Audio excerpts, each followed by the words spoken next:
proyecto 024 tiene el agrado y el honor de presentar al doctor Eloy Espinosa Saldaña, quien es abogado con mención de sobresaliente por la Pontificia Universidad Católica del Perú, doctor en Derecho en España con la mención de sobresaliente summa cum laude.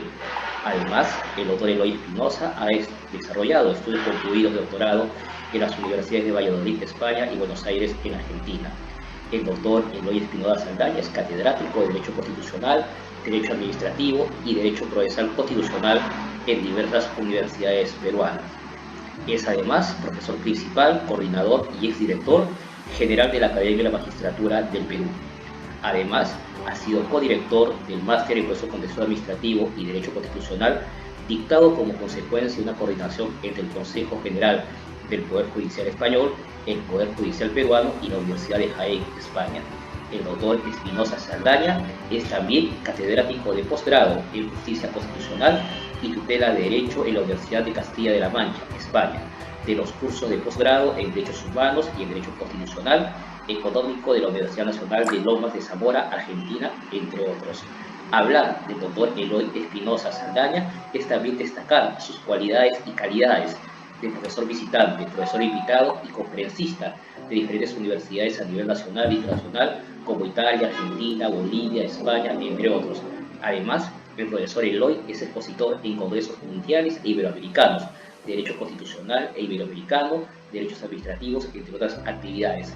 Es también doctor honoris causa en la Universidad Particular Antenor Orrego, entre otras universidades.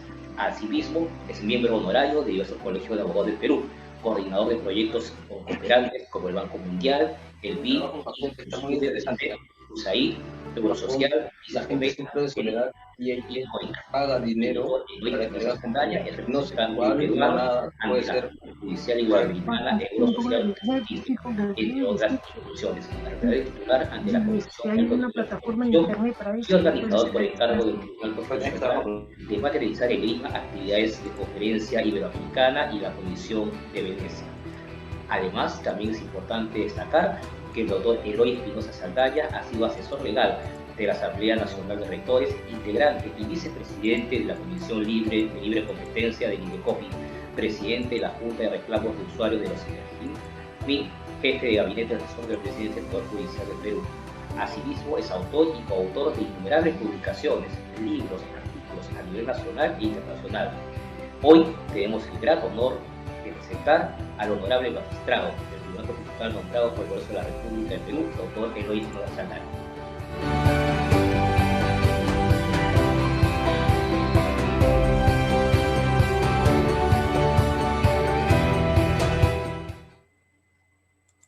Doctor Eloy Espinosa, hemos hecho una pequeña presentación resumida de todo lo que justamente es su amplio desarrollo profesional. Mil disculpas si nos hemos olvidado de todo, es una forma de homenajear al comienzo a los más ilustres abogados destacados, profesores, ¿no?, que ha dado justamente el derecho, y para nosotros es un honor tenerlo aquí en Proyecto 024. Yo le quedo eternamente agradecido por haber aceptado esta gentil invitación. Le quiero dar la palabra para que usted pueda exponer el tema que le corresponde el día de hoy sobre el tema del habeas corpus, una mirada del Tribunal Constitucional, no sin antes decirle que esta conferencia se viene transmitiendo por acá, por la plataforma Zoom virtual de Proyecto 024 y también por Facebook de manera directa, y no nos queda más que solamente darle la bienvenida, agradecerle nuevamente, disculparnos si hemos omitido parte de su importante y destacada carrera profesional.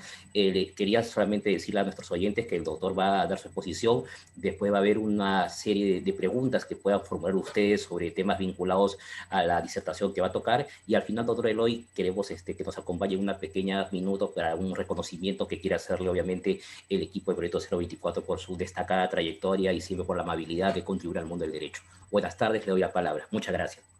Buenas tardes, Luis. Más bien, la ventaja de tener buenos amigos es que a uno lo tratan demasiado bien. Y eso es la ventaja de tener a los buenos amigos ya de hace algún tiempo, del Proyecto 024 en general, y a Luis Ichi en particular, que es no solo uno de los mejores profesores de Derecho Penal que tiene nuestro país en este momento, sino un gran organizador de actividades de primer nivel. Para mí es más bien un honor ser quien inaugura un ciclo de conferencias magistrales que las está sacando, y en este año Proyecto 024, un aplauso desde ya para el esfuerzo de Luis y de todo su equipo. Lo que se nos ha pedido es hablar un poco de cómo ha venido evolucionando el tema del habeas corpus y cuáles son hoy los principales problemas a la luz de la jurisprudencia del Tribunal Constitucional.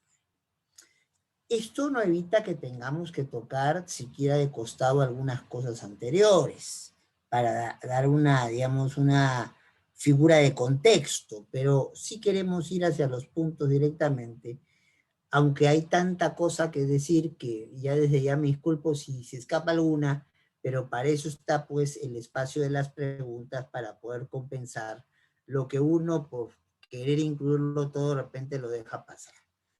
Lo primero que hay que tener claro es que las graves y especiales condiciones de urgencia que suele involucrar la violación o amenaza de violación al derecho a la libertad personal, o sea, esta dimensión física de nuestra capacidad de autodeterminación, han llevado desde hace mucho tiempo a contar con un proceso constitucional de tutela urgente como el habeas corpus.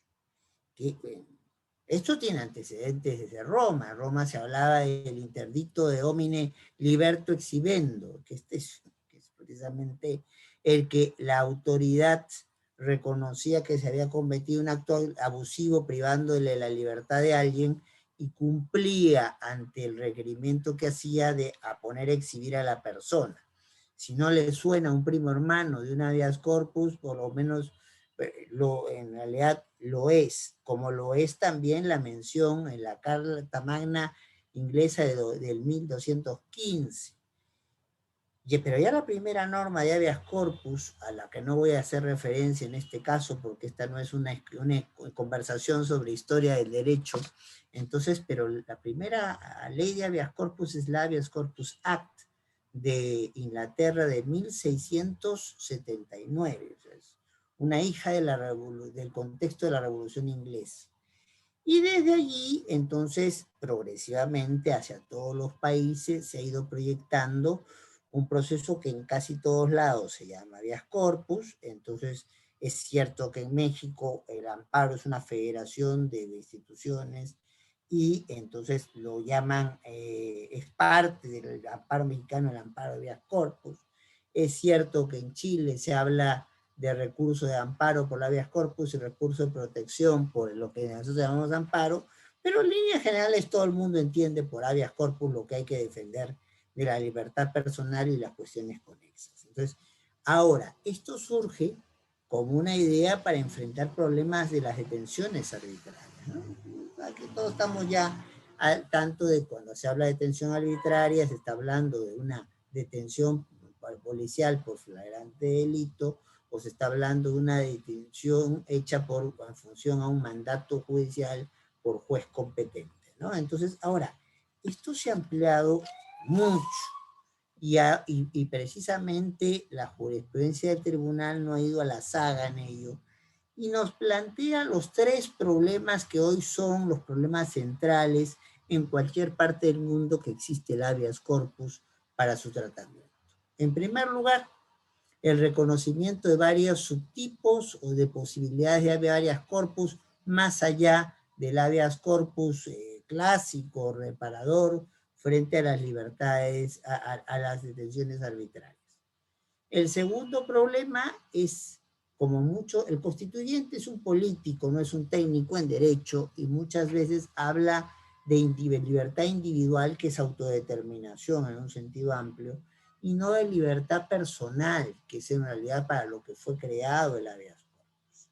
Y esto ha llevado a una intención de querer extender a espacios de autodeterminación, de querer extender la figura de lo que se puede tutelar por habeas corpus, y nos ha llevado a un riesgo de amparización del habeas corpus. Pues claro, si yo tengo un tema que está que lo puedo tratar de justificar diciendo que la libertad personal no es lo único que se defiende por habeas corpus, sino un gran margen, el género, la libertad individual. Entonces, claro, trato de meter por habeas corpus temas que en el amparo me demorarían muchísimo más de que resolver.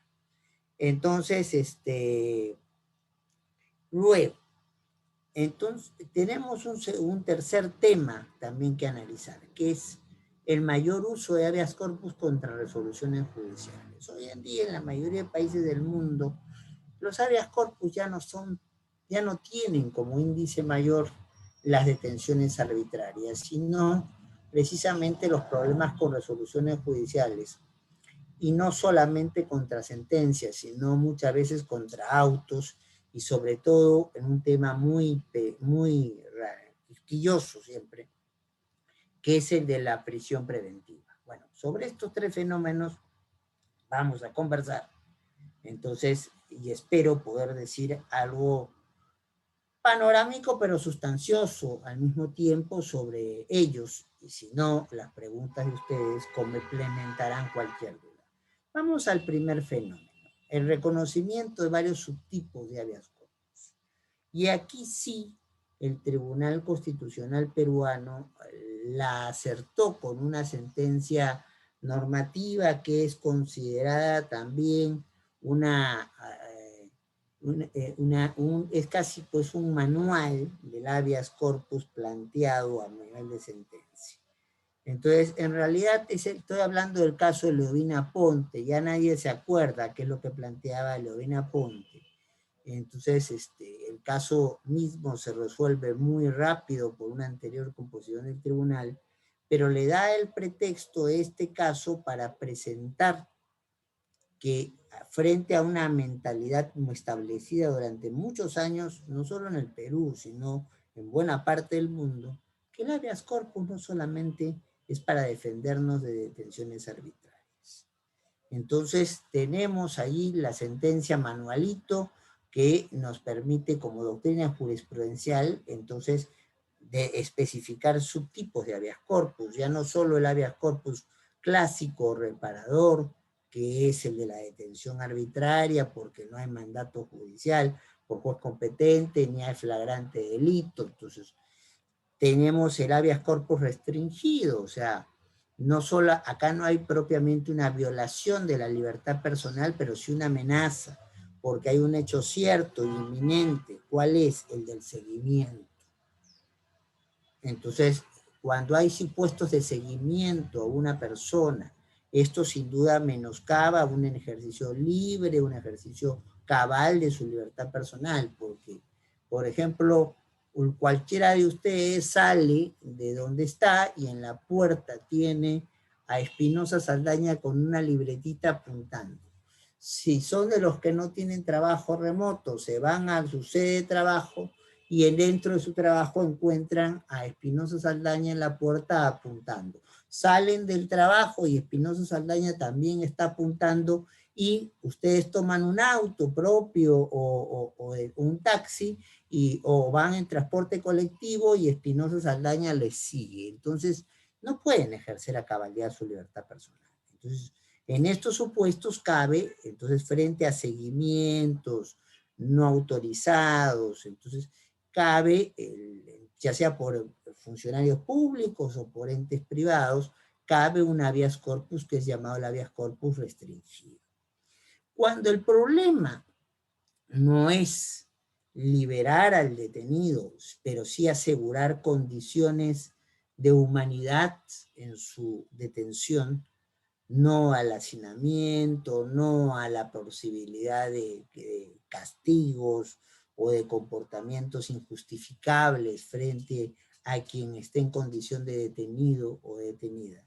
Por ejemplo, en el tribunal hemos tenido hace poco un caso que está todavía sometido a votación, no sé cómo terminará, pero es el típico habeas corpus correctivo. Entonces, una chica que está estudiando en una de las Fuerzas Armadas, tiene un enamorado que es de las mismas Fuerzas Armadas, entonces eso no se permite según el reglamento.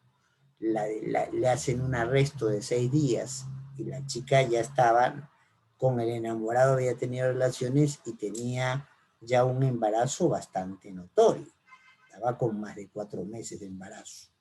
Y las condiciones de la detención, cómo la llevaron a la fuerza, el sitio con las incomodidades que tenía, provocaron que la chica tuviera un aborto y perdiera la criatura. Entonces, aquí para asegurar las condiciones de la detención, entonces es que existe el llamado habeas corpus correctivo. Entonces, que nos asegura tener condiciones, ya no solamente no ser detenidos injustamente, sino que no se pierda un tratamiento con condiciones básicas de respeto a nuestros derechos cuando somos detenidos. El habeas corpus preventivo también es otra alternativa con la cual se cuenta, y esto es frente a un riesgo de detención. El caso modélico en el Perú es el caso Borea. Luego del autogolpe del 92, el abogado Alberto Borea sale del país porque había, entre otras cosas, sostenido posiciones muy fuertes con el entonces presidente, para algunos presidente de facto, Alberto Fujimori. Entonces, temiendo que, es más, se inicia un proceso contra él y él sale del país, se va a Costa Rica. Pero entonces pasa el tiempo, no lo pueden juzgar y curiosamente se da una decisión de sobreseimiento provisional de su caso. ¿Eso cómo se entiende? O sea, sobreseimiento que tiene efectos definitivos, o lo que tal vez pudo hacer es algunas articulaciones de suspensión del proceso esperando mejores condiciones. Pero la idea de un sobreseimiento provisional nos puede hacer pensar y tener la sospecha, por no que estar frente a una amenaza, de que cuando yo llego al país, entonces se levante esta provisionalidad de sobreseimiento y la orden de detención que había ya contra el abogado Borea se ponga en práctica. Entonces, para estas situaciones de riesgo, cuando hay un hecho cierto e inminente, entonces cuando se configura una amenaza al derecho fundamental llamado libertad personal, entonces yo puedo plantear habeas corpus preventivos, como el que planteó Borea, y cuando Borea gana el habeas corpus, es que se sube al avión de Costa Rica y vuelve al Perú. El habeas corpus también puede ser un habeas corpus activo, y de esto los abogados que hemos litigado sabemos mucho, ¿no? La demora en concluir con la privación de la libertad personal de alguien. Ya está la sentencia o está el pronunciamiento otorgando el beneficio penitenciario a nivel administrativo, pero no se oye padre, no, la persona no sale. O cuando lo que ya no es concluir con una privación de la libertad, sino es una situación de demora en definir la situación personal del detenido. Lo detienen a alguien, lo tienen dentro del plazo, entonces a veces incluso pasando el plazo máximo de detención, porque eso que nos dicen 24 horas, no es que alguien tiene que estar 24 horas, es hasta 24 horas, y entonces, pero a veces se maneja una idea muy laxa, entonces dicen, no, es que el señor tiene un requerimiento en Tacna, entonces tengo que juntar un auto de gente del INPE, que pueda ir enmarrocada, que vaya hasta Tacna, porque un avión nos cuesta mucho. Un momentito, la persona no puede estar en una situación de indefinición, que es indefensión. Entonces, ante estos casos se demora para concluir la privación de la libertad, o estos casos se demora para establecer cuál es la situación personal de un detenido, entonces cabe el llamado habeas corpus traslativo. También cabe el habeas corpus traslativo cuando vemos dilaciones injustificadas o indebidas para el cumplimiento de estas situaciones. O sea, ya lo tienen que liberar, pero el juez no lo pide, el INPE no lo pone a disposición, y esto se va alargando. Entonces, o está en una situación de detenido, está siendo requisitoriado en un lugar y no lo mandamos al lugar, lo tenemos allí, hacemos una investigación para ver qué cosa más encontramos y lo seguimos alargando. Entonces, este habeas corpus traslativo está muy vinculado con una evaluación de plazo razonable. Y en Perú incluso nosotros hemos establecido doctrina jurisprudencial con el caso de Paucar, que en realidad es decir lo que ya decía la Corte Interamericana a partir de un caso que tiene que ver con el Perú, el caso Valdeón contra Perú, y es también decir que es lo que planteaba el Tribunal Europeo de Derechos Humanos y que la Corte Interamericana comenzó a seguir sin citar la fuente. Para ver, plazo razonable no es lo mismo que plazo legal, porque hay ciertas situaciones que pueden complicar el desarrollo de un caso y justificar que dure más allá del plazo legal. Pero entonces, primero, el comportamiento de las partes. Si yo comienzo pues a recusar a cuanto juez me ponen por delante, a tachar, entonces, o a oponerme, entonces obviamente algo que puede demorar muy poco tiende a demorar muy mucho, ¿no? Entonces, la complejidad de la materia, pues no es lo mismo una rectificación de un nombre, por ejemplo, nuestro amigo Luis, le han puesto Luiso, entonces, y él obviamente es Luis, entonces una rectificación de partida, en principio es un proceso sin complejidad, es un proceso no contencioso, no pelea contra nadie, tiene que acreditar un par de cosas y ahí terminó, pero un proceso donde tenemos, por ejemplo, la evaluación de comportamiento delictivo en banda de una enorme cantidad de personas, ya lo hemos visto en el Perú, en la sola configuración de la acusación puede demorar 1 o hasta 2 años. Entonces, la complejidad de la materia, el comportamiento de las partes, pero también el comportamiento de las autoridades. ¿Qué pasa si yo tengo un proceso correo en cárcel? No estamos en esta época de la nueva normalidad donde todo lo hacemos por trabajo remoto, estamos con una audiencia que era presencial, convocada para ser presencial, y el INPE, por las consideraciones que fuera, no lleva al reo en cárcel. ¿Qué va a pasar por la audiencia? Se va a suspender, o por lo menos se va a recortar en su desarrollo, y obviamente el proceso va a durar más de lo previsto.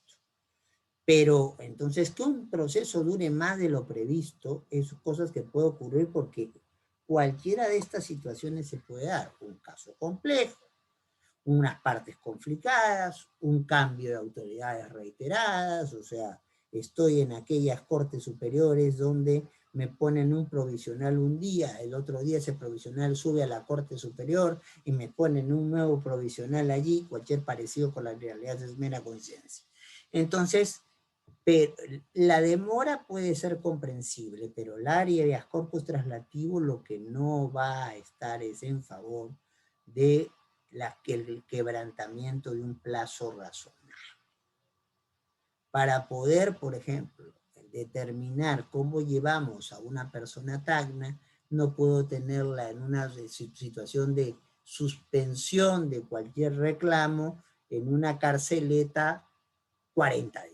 ¿Por qué? Porque no tengo cómo llevarlo a Tacna. No, señor, usted tiene que ver cómo lo lleva a Tacna, porque lo único que tiene es un plazo establecido por la norma, un plazo excepcional para 3 delitos y el término de la distancia para ponerlo en contacto con Tacna, y hay un cuadro de términos de la distancia. O sea, no puede usted demorar 40 días en llevarlo. Si no, ahí viene el habeas corpus, que no es precisamente para liberar a la persona, sino para asegurar que su libertad esté en condiciones claras. Si tiene que seguir el proceso detenido, lo seguirá detenido. Si lo tiene que seguir con limitaciones a su libertad personal, como una comparecencia restringida, como un impedimento de salir del país, ya veremos. Pero lo que no puede estar en este limbo de estar detenido alguien sin justificarse por qué lo está. Pero aquí no acaban los subtipos de habeas corpus. Tenemos también el habeas corpus instructivo. El nombre nos lleva pues a la lógica del antiguo juez instructor, al que existía antes del Código Procesal Penal, que algún día estará vigente del pleno en todo el país, ¿no? Ya casi falta muy poco, pero pero bueno, ya en buena parte del país y en buena parte de los delitos ya está vigente. Entonces, pero antes teníamos, como todos sabíamos, un juez que no era un juez que evaluaba garantías o que tenía los roles que ahora tienen los jueces de primer grado, era el instructor, era el que hacía el trabajo de ver si había mérito para instrucción o no. Bueno, ese mismo papel hace el juez de habeas corpus cuando estamos ante un habeas corpus frente a una detención desaparición. Es esto muy claro. O sea, en el Perú hemos tenido casos emblemáticos. Caso Castillo Páez, un chico que estudia en una universidad, hace trabajo de proyección social en Villa El Salvador, explota un coche bomba, la policía toma detenidos a todos los que puede y que les pueda parecer sospechoso, se lleva a este chico y al llevarse a este chico detenido no lo volvemos a ver más. Se hace la jueza del caso, entonces hace un seguimiento y encuentra que en la comisaría de Apolo han arrancado las hojas precisamente de ocurrencias de ese día, y entonces, bueno, el chico no aparece hasta hoy. Entonces, ¿para qué sirve el habeas corpus ahí? Ahí el habeas corpus sirve para hacer una ruta de lo que pasó con la persona y poder determinar quiénes fueron los responsables de su desaparición, porque la desaparición ya no solamente afecta la libertad personal, suele afectar la vida. Entonces, y el Perú ha tenido problemas serios con esto. El Perú, lamentablemente, en los años 80 fue por 3 años seguidos el país con más detenidos desaparecidos del mundo. Entonces es un tema al cual preocuparse, y por eso en alguna época muchos habeas corpus instructivos precisamente para estos casos de detención, desaparición. Pero también habeas corpus innovativos, porque a veces, ¿qué es lo que ocurre? A veces nosotros somos indebidamente detenidos, llevados, por ejemplo, a una comisaría, y bueno, como el habeas corpus lo puede plantear cualquiera por nosotros, o incluso en forma oral o hasta mandando un fax. Entonces se entera un juez, y el juez diligente va a la comisaría y dice: este señor no hay elementos objetivos por el que está aquí, no es loco, no lo han capturado en flagrante delito, no tiene ninguna orden judicial para tenerlo, entonces ya tuvo bastante rato para conocer la comisaría, se va. Pero, ¿qué ocurre? Si planteado ya el habeas corpus, tenemos al juez diligente que va, pero también tenemos al comisario con sentido de oportunidad que dice: uy, ya me enteré que hay un habeas corpus y no quiero tener problemas, suéltenlo o suéltenla. Eso queda así, no le pasa nada a nadie. En la comisaría, entonces todo el mundo está tranquilo, nadie ha hecho nada irregular, no hubo una detención arbitraria que hay que determinar responsables y sancionar. Pues claro que sí, señores. Entonces, el hecho que haya la persona recuperado la libertad no lleva a necesariamente una situación de sustracción de materia, porque el peligro ha cesado. Entonces, o no, más terrible todavía, que va vinculado con el tema anterior, el habeas corpus instructivo, al daño devenido irreparable. Entonces, no. Entonces, estas cosas no pueden volver a suceder. Entonces, el habeas corpus puede continuar con la persona ya no en la situación de peligro, pero para determinar cómo se llegó a esta situación y especificar responsables, que van a ser responsables no solamente en materia administrativa, sino incluso en materia penal. Tenemos también, y ya voy terminando con los subtipos de habeas corpus, el llamado habeas corpus conexo. Cuando al al vulnerar un derecho fundamental, lo que en el fondo realmente se está vulnerando con más intensidad es la libertad personal. El típico ejemplo: no respetan en un proceso penal mis mis garantías de un debido proceso, sean garantías del debido proceso formal o el sentido de un proceso material, pero no las respeta, entonces como consecuencia de eso voy preso. Entonces, claro, lo que hay es formalmente de primera impresión, una violación del debido proceso. Pero lo más radical que existe, ¿cuál es? Es la restricción, en este caso, al parecer injustificada, de nuestra libertad personal. Entonces, hay conexión en los derechos y frente al riesgo de amparización del habeas corpus, volveré a que a esta relación de conexidad hay hasta 4 subtipos, 4 fórmulas para verlas con ciertos derechos, que es bueno explicarlos porque el tribunal, después de algunos casos que promovimos, ya se viene manejando así desde hace buen tiempo. Y el último, habeas corpus, al cual voy a hacer mención, o subtipo de habeas corpus que voy a hacer mención, la sentencia Celodina Ponte, o para quien quiera tenerlo, el cuadrito, y por favor acuérdense, la señora Ponte, de la cual nadie se acuerda cuando se hace en los manuales de habeas corpus, sino de la clasificación que incluye su caso, es el habeas corpus excepcional. Y este nombre de excepcional no viene porque sea algo fuera de lo común, sino porque viene como consecuencia de lo que las situaciones originadas por un estado de excepción. Ojo, en el Perú tenemos lo que se llama el control parcial.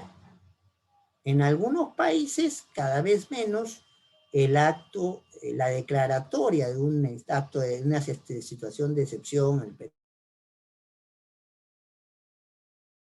de emergencia, que es el artículo 137, inciso primero de la Constitución. Pero, entonces, ¿qué es lo que pasa? Entonces, en algunos países, esta declaratoria de estado de excepción y las medidas tomadas concretas, entonces en un estado de excepción declarado por terrorismo, tomo detenido al doctor Ishii, pero el doctor Ishii no tiene nada que ver con terrorismo, pero lo han porque le tienen mala voluntad, lo han detenido. Entonces vamos a tener que evaluar, entonces, no solo la declaratoria, sino las medidas concretas. En algunos países dicen teoría negativa, o sea, estas posiciones son tomadas por políticos y la evaluación solamente corresponde a políticos. Los jueces miramos y aplaudimos y no hacemos nada. En otros países, y sobre todo a nivel de esfuerzo jurisprudencial, el caso colombiano, entonces se controlan tanto la declaratoria del estado de excepción, porque hay requisitos formales, por ejemplo en el Perú tiene que plantearlo el presidente de la República con la aprobación de su Consejo de Ministros y después con cargo de dar cuenta al Congreso. No es que un buen día los congresistas digan queremos que se declare estado de excepción la región de Junín. No, así no funciona. Hay un procedimiento, hay órganos competentes, entonces hay un tiempo en el cual se rige para el estado de excepción y hay una restricción, no suspensión, como mal dice el texto literal de la Constitución, porque no tenemos pérdida de 4 derechos ahí mencionados. Lo que tenemos es restricción en algunos de los atributos de esos derechos. Entonces, frente a esto, lo que vamos a tener es, en algunos países como Colombia, la evaluación de todo. La evaluación de la declaratoria del estado de excepción y la evaluación de las medidas concretas que se tomen en el amparo del estado de excepción. La posición en el Perú, primero jurisprudencialmente, por esfuerzo de una persona que ustedes van a tener en este ciclo de conferencias magistrales, que es César San Martín. La jurisprudencia planteada por César Martín marca un antes y un después dentro de la jurisprudencia de habeas corpus en el Perú, caso Monzón, caso Mondet, etcétera, etcétera. Entonces, ¿qué es lo que se evalúa en el Perú? No se puede evaluar, lo dice el texto expreso de la Constitución, veremos si algún día nos atrevemos a hacer una interpretación no literal de esto, entonces, pero hoy en día en el Perú no se evalúan las razones de la declaratoria del estado de excepción. pero sí las medidas concretas tomadas al amparo de ese estado de excepción, y lo que se va a evaluar es la razonabilidad, entendida en este caso como si yo, a medida que se me aplica encaja en la declaración del estado de excepción, del típico ejemplo, el caso Monzón, dos amigos se van a tomar unos tragos en estado de emergencia, entonces después de algunos tragos ya comienzan a dejar de ser amigos, hay un pleito terrible entre los dos, y uno le pega tanto al otro que entonces que estamos en un supuesto de lesiones seguidas de muerte. Lo toman preso, por lo menos lo detienen a Monzón, y el padre de Monzón va a preguntar por su hijo, y le dice, no lo vamos a mover de esta comisaría porque estamos en estado de excepción. Un momentito, pero ¿qué tiene que ver el estado de excepción de terrorismo de esa época con disculpen, con esta presión tan burda que voy a hacer con el pleito de dos borrachos seguidos de una muerte que nadie quiso? Entonces, ahí es un típico ejemplo de la aplicación de la razonabilidad. Olvidémonos de la discusión de razonabilidad como proscripción de la arbitrariedad y todo que está muy desarrollado en los Estados Unidos y aquí en América Latina por los argentinos, ¿no? Razonabilidad en este contexto se está entendiendo solamente como la equiparidad con la convocatoria al estado de excepción. Si los motivos que se permiten en estado de excepción han justificado la medida concreta de restricción de la libertad personal. ¿Y cómo se ve esto? A través de un habeas corpus. Es un habeas corpus lo que se tuvo que presentar para sacar al señor Mondet. Y no es que este habeas corpus lo liberara del proceso por homicidio culposo, lo procesaron por eso, pero no estuvo detenido en un limbo porque decían que el estado de excepción era por terrorismo. ¿Qué puede pasar también? Hay otro caso resuelto por San Martín, muy importante, el del cura Mondet. El cura Mondet a fines de los 80, entonces era un tipo que podríamos decir con vocaciones muy cercanas a grupos de izquierda radical, pero perseguido por un grupo paramilitar que había a fines de los 80, que era el Comando Rodrigo Franco. Flaco favor a un alto funcionario y tipo honesto que fue cruelmente asesinado por Sendero Luminoso. O sea, ponerle su nombre a un grupo paramilitar no es el mejor elogio que se le puede dar a alguien, pero bueno, fue lo que pasó. Entonces, el cura Mondet llama a la policía diciendo que en un terreno que tenía que ver una suerte de casa chacra ahí en el San Juan del Urigancho de hace casi 30 años, entonces se habían metido los de Rodrigo Franco. Entonces cuando va la policía, en vez de dicen que encontraron en el local en donde vivía el padre Mondet. El padre Mondet dice que eso se lo pusieron.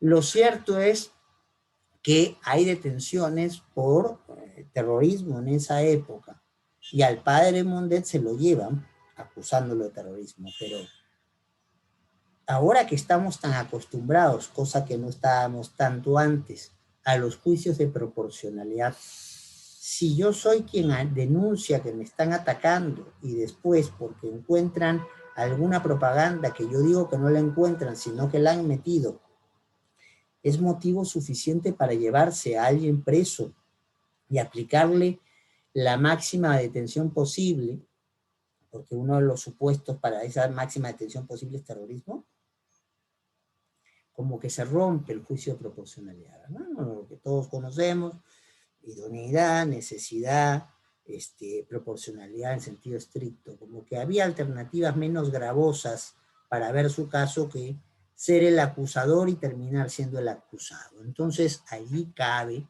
según lo que se hizo en jurisprudencia, orgullo para el Poder Judicial marcar primero la jurisprudencia y después viene el parámetro constitucional. Ahí es cuando la Constitución en el artículo 200 dice que lo que se evalúa son las medidas, y lo que se evalúa básicamente es la razonabilidad, entendiendo, como la he explicado, y la proporcionalidad en el sentido que también he explicado. En otros países funcionan también otros criterios. Aquí el de temporalidad nos lo pasamos de costado, incluso en las medidas concretas y obviamente en las declaratorias. Las declaratorias de estado de excepción se prorrogan, se prorrogan, se prorrogan, y uno cabe preguntar si la excepción es la regla o viceversa.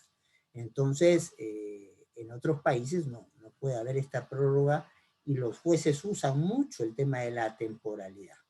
Colombia, por decir un ejemplo cercano. Y en otros casos también se usa el criterio de necesidad, ¿no? En la misma línea del juicio de proporcionalidad. Usted tiene varias alternativas que obviamente van a perjudicar derechos de los otros para poder conseguir el orden, la tranquilidad. La alternativa del estado de la declaratoria de excepción o la medida tomada al amparo de este estado de excepción es donde menos daño puede hacer con esto. Entonces, esas preguntas se hacen en otras partes. Aquí básicamente el habeas corpus excepcional es para ver si en las medidas concretas tomadas se ha respetado la razonabilidad entendida como la equiparidad entre lo que está como justificación de la declaración de estado de excepción y lo que hizo o se imputa que ha hecho la persona que es detenida. Y proporcionalidad para ver que si bien coinciden los motivos de la declaración del estado de excepción y la medida concreta, pues la magnitud de lo que se le achaca a la persona detenida justifica ponerlo en el paquete del tratamiento que se les da a todas las personas que son detenidas por terrorismo, por decir un motivo de estado de excepción. Entonces, aquí tenemos uno de los primeros alcances y que ha sido desarrollado por la jurisprudencia del tribunal. Cada uno de estos casos tiene nombre concreto, o sea, Villegas Namuche, Isla, Borea, pero la gran sentencia que sintetiza todo el cuadro, los 9 subtipos, es la sentencia de Leovina Ponte. Entonces, eso si hablamos, como nos pedía Luis, del desarrollo del habeas corpus de acuerdo con la jurisprudencia del tribunal, este es un primer aporte o un primer punto a resaltar importante. Pasemos al segundo, entonces. El segundo punto es esta disquisición que a veces nos crean los políticos que no son especialistas en derecho y usan ciertas categorías jurídicas de manera que pueden crearnos más dificultades que beneficios. Y eso pasa cuando en muchas constituciones, no solo la nuestra, se tiende a confundir libertad individual, que es el gran escenario de la autodeterminación y la autonomía de la voluntad, con alguna de sus expresiones específicas, como es la libertad personal, que es esa autodeterminación, pero en el ámbito de nuestra dimensión física, nuestra dimensión corpórea, de poder. Entonces, ¿qué es lo que ocurre? Cuando yo confundo la autodeterminación en términos básicos, genéricos, con la autodeterminación solamente para los temas de la libertad personal, estoy abriendo la posibilidad que una serie de temas que debían ser vistos por amparo, quieran ser vistos por habeas corpus. ¿Y por qué? Es muy sencillo. A pesar de todos los problemas que puede haber en la judicatura ordinaria, en la judicatura constitucional, entonces siempre un habeas corpus es más corto en su duración y es más sencillo de plantear. Hay una serie de exigencias procesales que no están, o sea, no tienes que tener abogado que lo plantee, no tiene que ser una persona que presente un escrito, lo puede hacer verbalmente, puede mandarse un fax. Entonces, estas cosas que son más difíciles de conseguir en sede de amparo. Entonces, ¿cuál es la tentación? La tentación es de amparizar el habeas corpus, de tratar de meter temas del habeas corpus por amparo, cuestión que también hemos hecho en el tribunal, y al tema que me voy a referir dentro de un rato. Entonces, aquí hay que ser claros. Hay derechos que de todas maneras se defienden por habeas corpus y hay derechos que si muestran cierto grado de conexidad también pueden ser vistos por habeas corpus, aunque en líneas generales debieran ser tocados por amparo. Pero no todo lo que se toca por amparo tiene esa conexidad para justificar un habeas corpus. Entonces, allí también jurisprudencia que nosotros hemos planteado, el tribunal ha asumido 4 escenarios para ver si al derecho, en qué 4 escenarios a un derecho que en principio podría ser reclamado por amparo, le puede tocar una defensa por habeas corpus.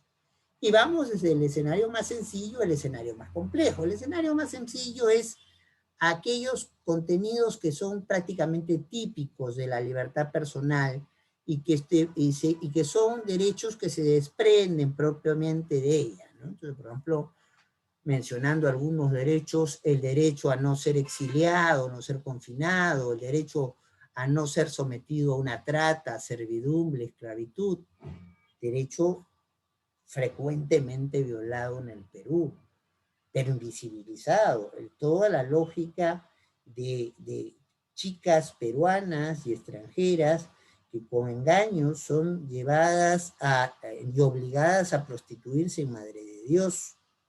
Entonces es un problema gravísimo que no lo tenemos visibilizado y que ojalá en una dinámica próxima del nuevo gobierno o del nuevo gobierno regional en Madre de Dios se aborde a cabalidad, porque esto es un problema que tiene ribetes de escándalo. Entonces, pero estamos hablando de libertad de tránsito, son derechos que pues son prácticamente, si no hijos, hermanos de la libertad personal en su clasificación. Entonces allí, pues casi de suyo, yo planteo el habeas corpus y aunque no sea libertad personal lo que estoy poniendo, sino libertad de tránsito, va. Y el tribunal ha dicho en centenares de casos que va, no nos hagamos mayores problemas. Segundo escenario. Aquí lo que tenemos son situaciones que están casi naturalmente vinculadas a la libertad personal y que una amenaza de violación o una violación a estos derechos casi conlleva una violación de la libertad personal. O sea, aquí ya tenemos ya hablemos de una conexividad notoria o una conexividad materialmente apreciable. ¿Cuáles son estos derechos? Por ejemplo, la presunción de inocencia. Si no respetamos el derecho a la presunción de inocencia, esto va a tener repercusiones muy claras, es muy posible, en la libertad personal. Luego, ¿qué derechos también tenemos en este escenario? El derecho a no autoinculparse. Obviamente, su relación con la libertad personal es clarísima. O sea, si yo comienzo a decir cosas que me inculpan, de repente termina la audiencia, que voy yo en libertad, y termino al final de la audiencia enmarrocado. Entonces, aquí la idea es, son derechos que están casi naturalmente vinculados con la libertad personal. Entonces la idea de la vinculación con el derecho madre, como diría algunos constitucionalistas amigos, sobre todo argentinos, entonces es tal que casi una violación, una amenaza a estos derechos es una violación o va conexa con una violación o una amenaza de violación de la libertad personal. Por eso en estos casos también, aunque no sea la violación directamente de libertad personal, se admite con toda facilidad en los tribunales, en el Tribunal Constitucional nuestro, jurisprudencia reiterada al respecto. Si les pongo a explicarla, ya nos quedamos hasta pasado mañana. Entonces, pero enuncio el tema, hay allí un segundo supuesto donde naturalmente se acepta el habeas corpus, a pesar de que no se hable formalmente de libertad personal. Un tercer escenario son donde ya la conexidad tiene que estar de alguna manera acreditada, porque no en todos los casos donde ocurre la violación de estos derechos va a llegar a un perjuicio de la libertad personal. Pero suele, entonces yo tengo que acreditar en el caso concreto que la vulneración de ese derecho en particular tiene una vinculación estrecha con la libertad personal. Pero eso lo tengo que acreditar. Ya no estamos hablando de lo que se nota claramente, sino de lo que tengo que justificar debidamente. ¿Qué derechos están en esta situación? Por ejemplo, el derecho a no ser privado del DNI, el derecho a no ser expulsado del Perú, si por ejemplo corro riesgo en mi propio país, el famoso caso Wong Ho-wing.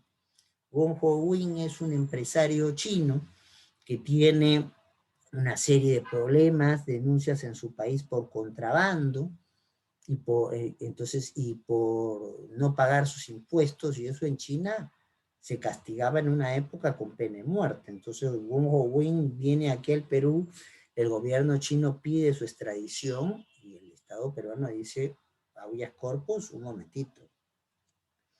Mientras no tengamos certezas que este señor llegando a China no lo matan, el señor se queda en el país. Entonces, el asunto llega incluso hasta la Corte Interamericana, y la Corte Interamericana reafirma lo que dijo el tribunal.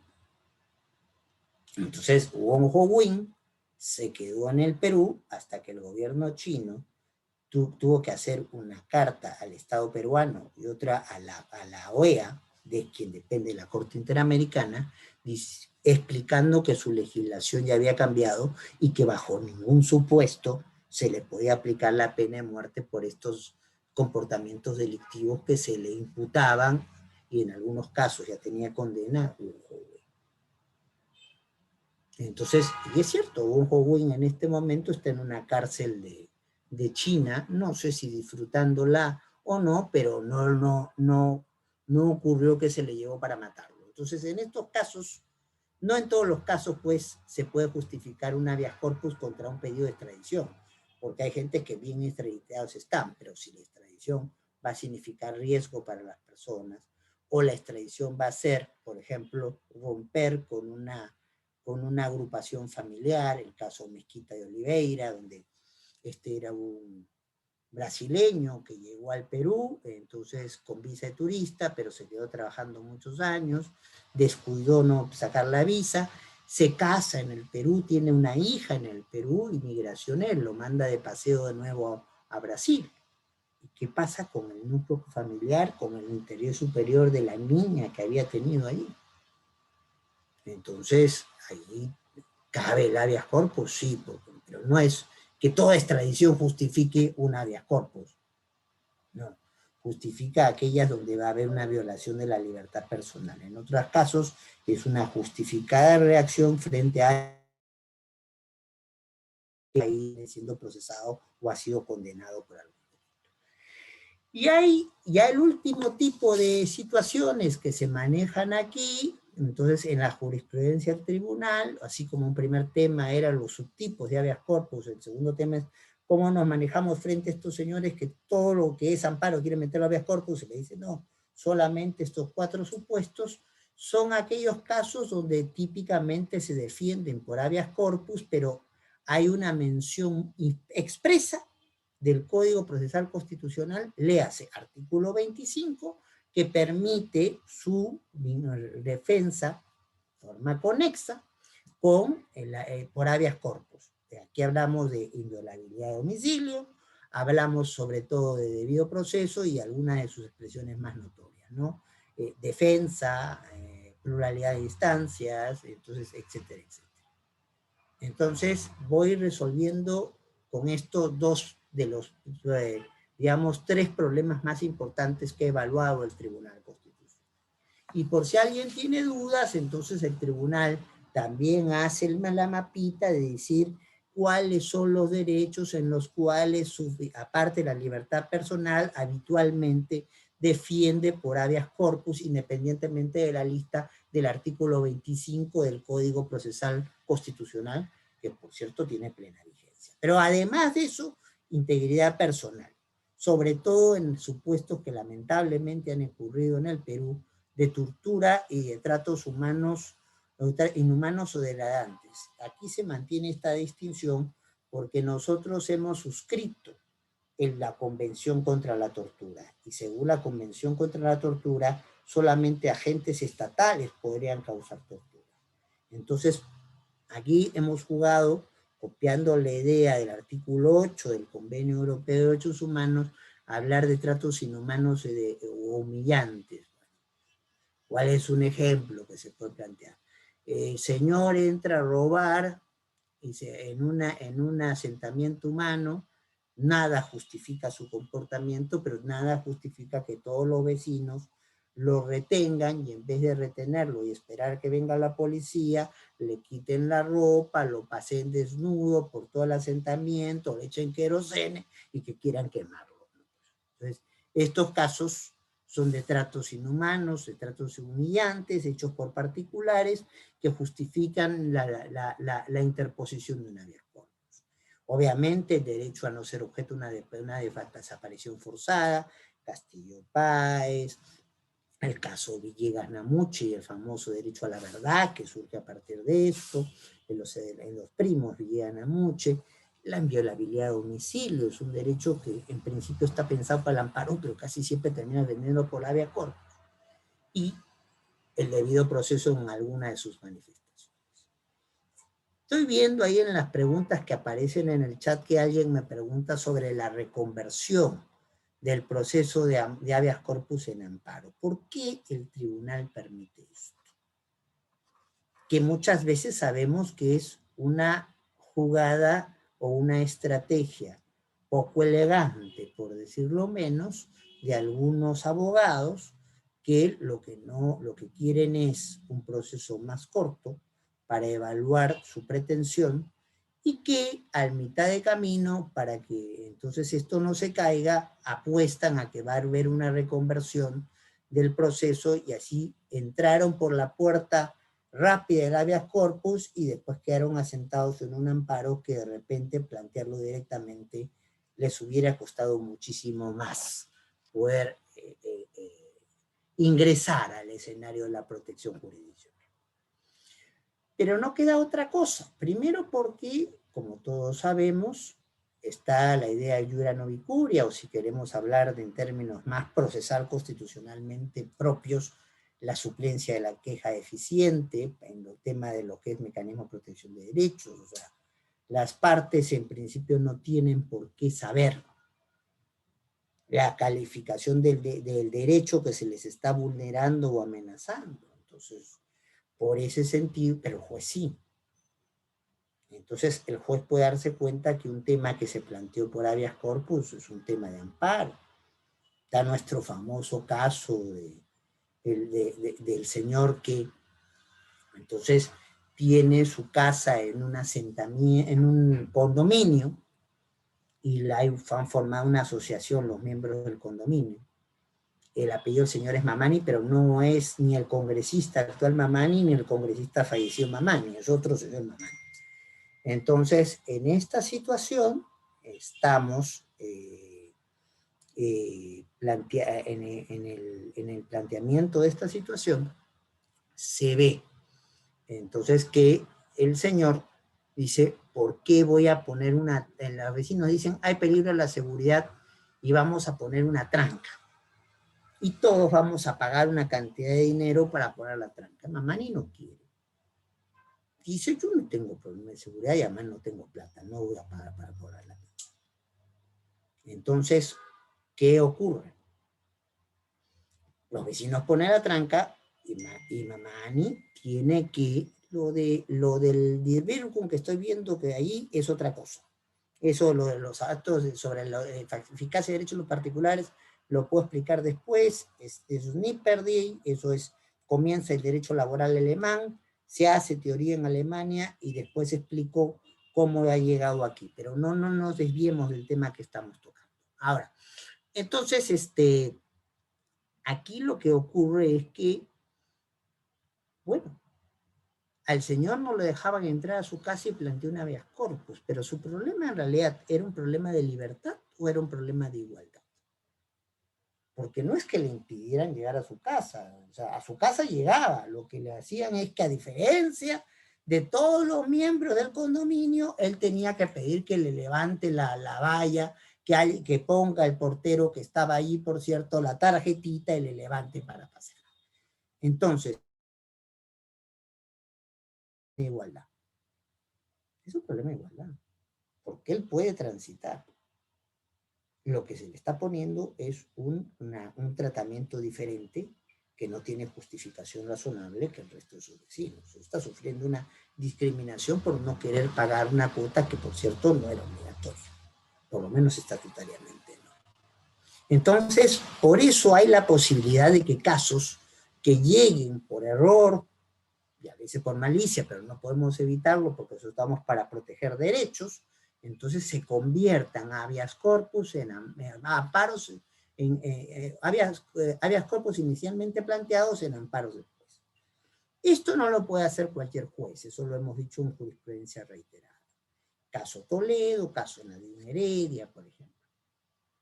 Es obligatorio hacerlo para los jueces de segundo grado o de último grado, o sea, léase en un habeas corpus común, Corte Superior o Tribunal Constitucional. Segundo, el plazo de prescripción de la demanda no debe haber vencido. Entendemos, ¿no? Porque si no, es muy fácil, no tengo los papeles suficientes, voy al proceso corto y entonces tengo toda la vida hasta que termine la instancia para arreglar mi papelería, para poner a salvaguarda lo que quiera poner a salvaguarda, y ahí recién digo, hagan la conversión. No, la conversión tiene el tiempo hasta que si tú has demandado rápido, vas a tener un tiempo como para que en segunda instancia te puedan permitir que la demanda no haya prescrito. Tercer elemento que hay que tener en cuenta. Obviamente el demandante tiene que tener condiciones de demandante y eso significa tener legitimidad para obrar, entre otras cosas. O sea, no solamente, porque estoy hablando por legitimidad para obrar, no estoy hablando que él haya sido el perjudicado.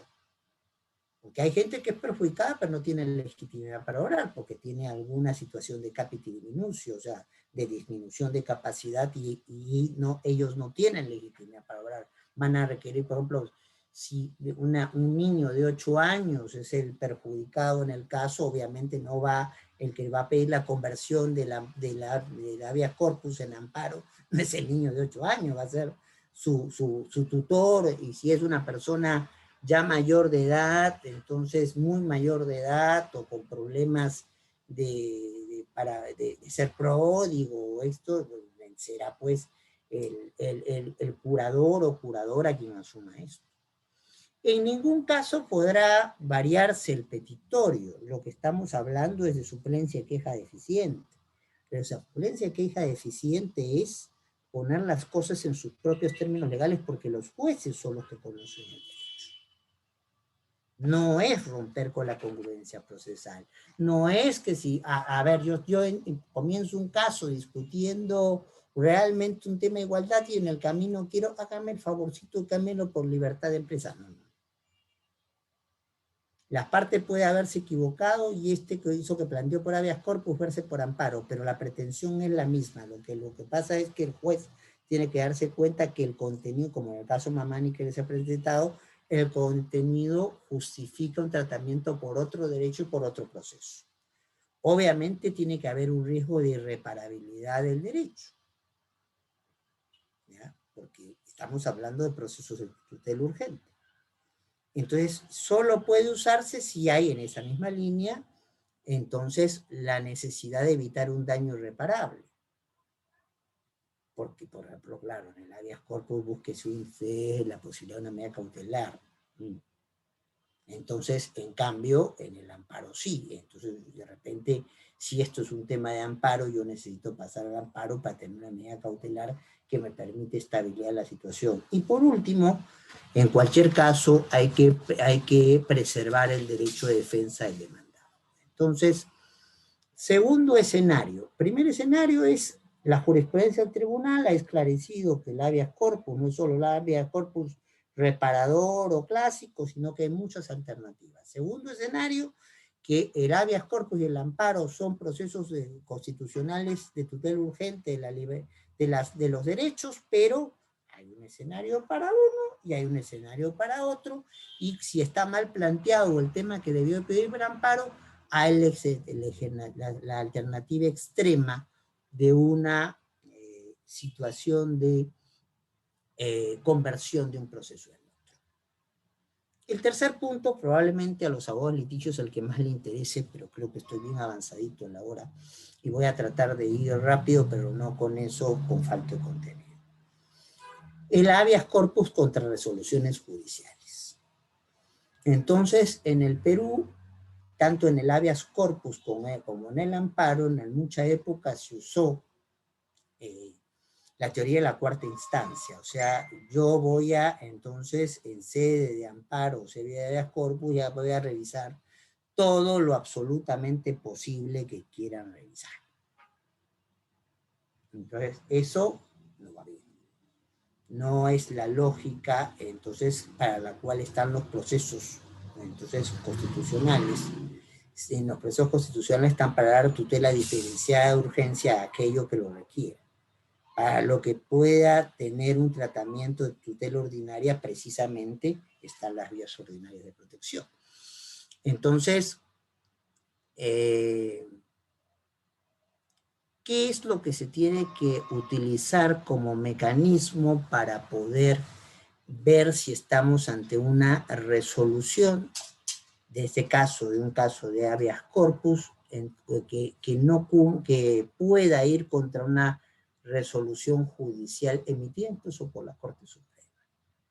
Entonces, el Tribunal Constitucional deja esta posición de la cuarta instancia, lo puedo revisar todo, entonces, o esta posición de, yo reviso 3 elementos, y uno de ellos es, convenzo al juez, de examen de suficiencia, de coherencia, entonces, ¿qué eran los criterios en el caso Polonia-Colca? Pues, finalmente, si hay 3 criterios, y uno de ellos convence al juez, es entonces que todo lo puedo discutir, cualquier resolución judicial es discutible, entonces conversión de habeas corpus en amparo incluida, si fuese necesario, porque obviamente entonces no estoy estableciendo límites más allá de la propia voluntad o el convencimiento del juez.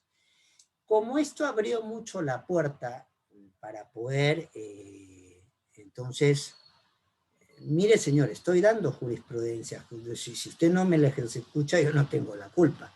Entonces, por ejemplo, es un poco de mal gusto que algunos le digan que sea conciso, ¿no? Yo estoy explicando, sistematizando una explicación de 15 años de jurisprudencia del tribunal.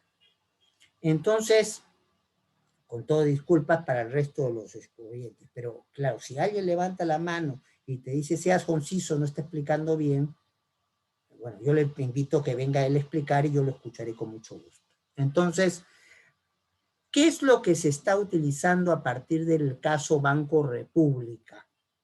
Entonces, en la mayoría de la jurisprudencia de amparo del Tribunal Constitucional para evaluar amparos contra resoluciones judiciales, y comienza a utilizarse también para evaluar habeas corpus contra resoluciones judiciales.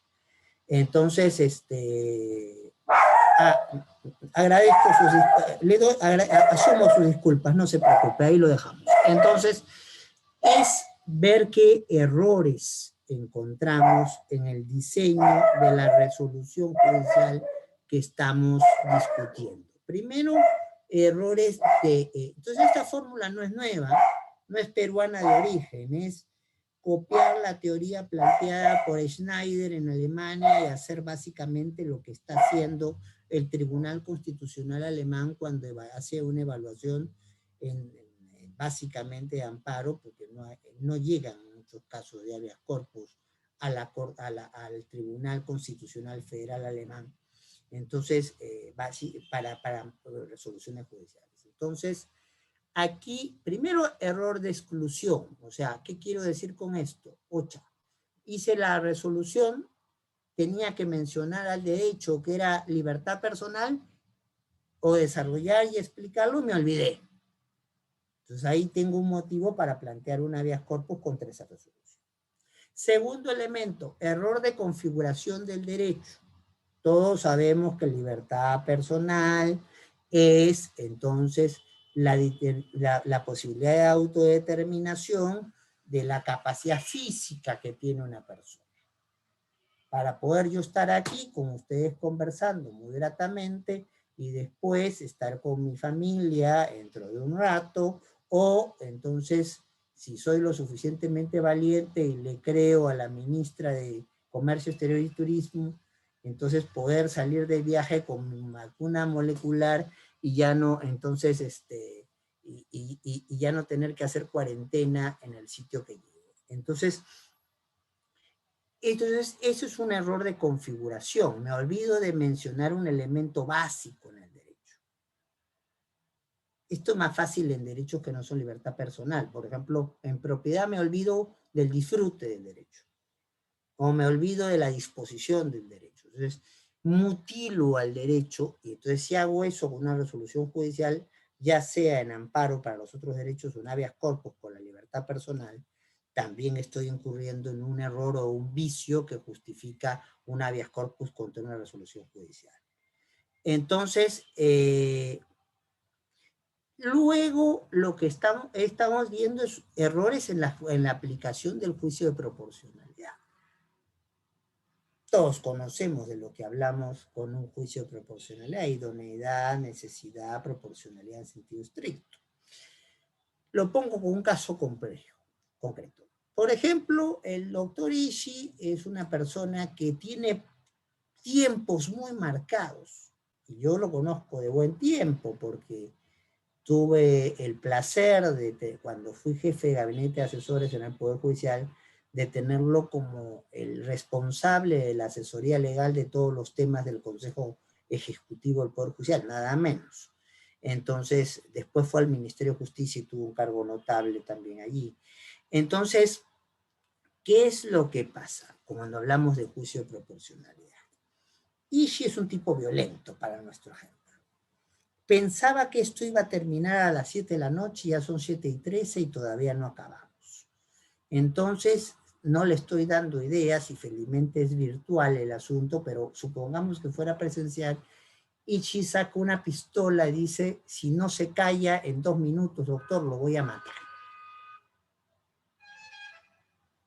Claramente una amenaza, un hecho cierto. A la pistola, no, entonces una afirmación, lo voy a matar, y no está diciendo lo voy a matar cuando usted, de aquí a 3 años, lo estoy diciendo, si en 2 minutos no se calla, lo mato. Entonces, ¿qué puedo hacer yo? Yo puedo defenderme, ¿verdad? Entonces, la idea, porque el juicio de proporcionalidad surge de la dogmática alemana de principios del siglo XX, es precisamente cómo limitamos derechos sin caer en el abuso, entonces en la limitación de los derechos. Entonces, frente al señor que me quiere disparar, yo, en ejemplo, tengo una pistola mejor, disparo antes, de repente puedo restarle su derecho a integridad o hasta su derecho a la vida, pero él estaba amenazando mi vida. Tengo una protección dada por un medio idóneo, por un medio necesario, y además por un medio que causa el menor daño posible. Es la alternativa menos gravosa, frente a pistola. Pero ¿qué pasa si frente a pistola yo saco un cañón?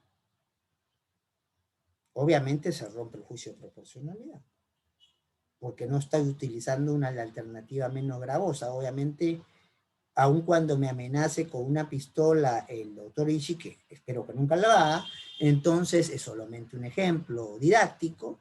Entonces, bueno, con un cañonazo, obviamente su pistolita queda como de juguete y no queda ni recuerdo de nuestro amigo.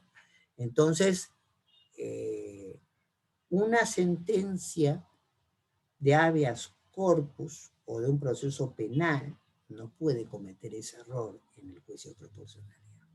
Y si lo comete, ahí tenemos un argumento para plantear el habeas corpus. Errores en la motivación, que es el elemento por el cual más se cuestiona una sentencia. Y ya para no hacerla corta, entonces para quienes quieren ver cómo algunos textos, sobre todo en casos penales, son argumentaciones, pero que no son consideradas justificaciones ni cumplimiento del derecho a la motivación, está pues nuestra ya vieja sentencia, muy buena en esa parte, muy mala cuando comienza a intervenir en la valoración de pruebas y demás, del conocidísimo caso de esta chica Yamoja Hilares.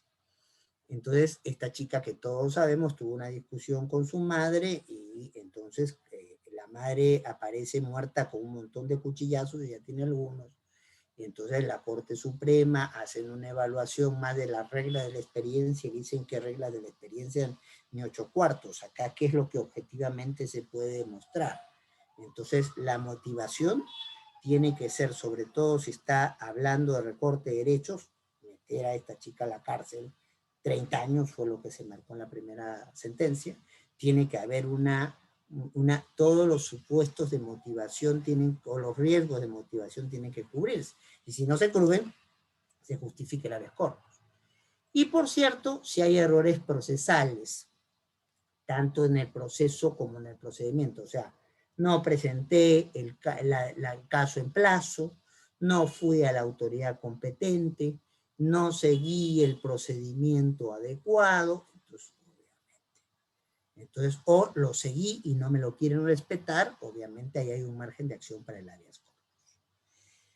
Yo sé que ustedes quieren que hable sobre prisión preventiva y algo voy a tener que decir, a pesar de que estamos un poco pasaditos de tiempo. Todos sabemos que la prisión preventiva es, entonces, yo más que hablar de detención preventiva como hablan en otros países, yo creo que esto ya es prisión, porque finalmente vamos a un centro de readaptación social. Entonces, las detenciones preliminares suelen estar en otras condiciones muchas veces. Entonces, ahí, finalmente, entre la discusión si es prisión o es detención, yo sí estoy entre los que definen que esta medida cautelar in extremis para poder garantizar el desarrollo de un proceso, para que no haya riesgo de fuga o riesgo de obstaculización en un proceso penal, entonces estamos hablando de una prisión preventiva, en función de la gravedad del delito imputado, en función de la vinculación de nuestro comportamiento con el delito imputado, y el riesgo de fuga o el riesgo de obstaculización, y jugado esto en una lógica de última ratio. Entonces, y es última ratio porque siempre la alternativa en el Estado constitucional tiene que ser la de la no vulneración de derechos. Y frente a este uso abusivo que hemos tenido en el Perú de la prisión preventiva, hay que reconocerlo, y en algunos casos como estrategia procesal, entonces la estrategia, por ejemplo, para ir contra sectores de crimen organizado es no solo meten al jefe en la cárcel, sino a la secretaria y a 4 o 5 que trabajan para decirles, oye, si tú te conviertes en colaborador eficaz, porque en realidad no eres el principal responsable, yo te libero de la cárcel, tú quedas liberada de la cárcel, a tal caso se te pone una sanción con prisión suspendida y entonces, pero tú me revelas a la pez gordo o al pez gordo. Entonces, ahí se ha usado muchas veces la prisión preventiva con exceso para eso. Pero creo también, y con esto para abrir la discusión, que no hay que olvidar que estamos ante una medida cautelar. Y por eso mi discrepancia, si ustedes miran el texto de la sentencia clave en el Tribunal Constitucional, para esto la sentencia Humala Heredia, yo coincido con que el habeas corpus procedía. Finalmente no puedes tener una persona, sea quien fuera, entonces 1 año preso y sin ni siquiera haya una acusación fiscal en funcionamiento, pero de allí algunos estándares que plantea la ponencia del magistrado Blume me parecen, con todo respeto, y eso lo he dicho en mi fundamento de voto, exagerados. ¿Por qué? Porque cuando estamos ante una medida cautelar, no tenemos certezas. Estamos en el espacio recién de la creación de una posición. No estamos ante la resolución del caso. Entonces, el requisito es, como sabemos, apariencia de derecho vulnerado. Entonces, no es certeza de derecho vulnerado. Y si nosotros leemos lo que está planteado en el caso en cuestión, entonces no hay una cuestión de apariencia de derecho. Hay una cuestión de entonces, prácticamente de exigirle certeza. Y si miramos también el tema de, entonces, cómo se evalúa lo del riesgo de fuga o lo del riesgo de obstrucción, cuando estamos en un escenario cautelar, yo creo que también el estándar que se plantea es muy alto. Entonces, aquí, entonces, ¿qué es lo que ha sucedido? Este estándar, felizmente, la casación de Moquegua, la resolución que dio después en otro pleno casatorio el Poder Judicial ha entibiado las aguas, porque el planteamiento a rajatabla planteado por el caso Humala Heredia nos hubiese llevado a que casi nadie pudiese resolver un caso, entonces consiguiendo una medida cautelar de por medio. Bueno, estos son los tres grandes problemas que trae, entonces, y que ha venido asumiendo la jurisprudencia del Tribunal sobre el habeas corpus en los últimos años. Sin duda hay muchas cosas más que decir.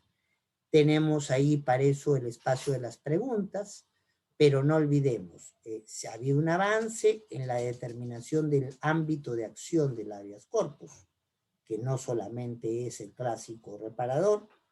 Hay una preocupación frente a aquella intención de amparizar el habeas corpus, de precisar qué derechos y en qué condiciones sí se pueden usar como conexos para el habeas corpus y en qué situaciones excepcionales cabría una reconversión de un proceso planteado como habeas corpus, pero que después y que siempre debió ser un amparo. Y en tercer lugar, cómo se está diseñando en principio la discusión contra el habeas corpus, contra cualquier resolución judicial en general, y cómo se está planteando las reglas muy estrictas, en mi parecer, del habeas corpus contra las resoluciones de prisión preventiva. O sea, yo no puedo en un escenario cautelar pedir certezas. Lo que pido es apariencias razonables. Yo en un escenario cautelar no puedo pedir, entonces, casi seguridad de que va a haber obstrucción o casi seguridad de que vamos a fugarnos.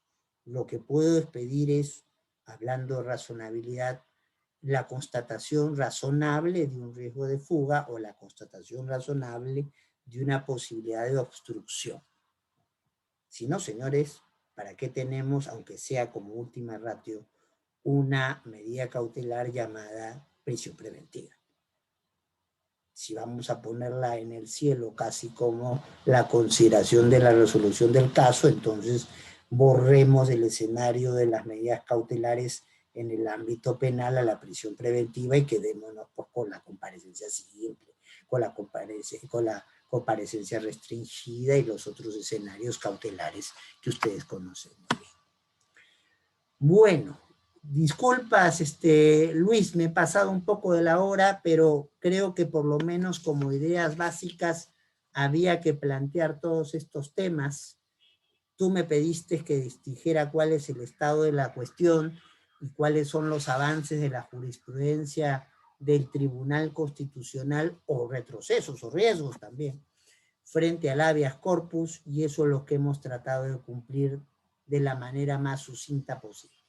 Pero como siempre, agradeciéndote la invitación, que ya no es nueva, entonces actividades que tú realizas y a disposición de poder contestar preguntas que me tengan a bien formular los amigos que han estado tan sacrificadamente escuchando esta exposición.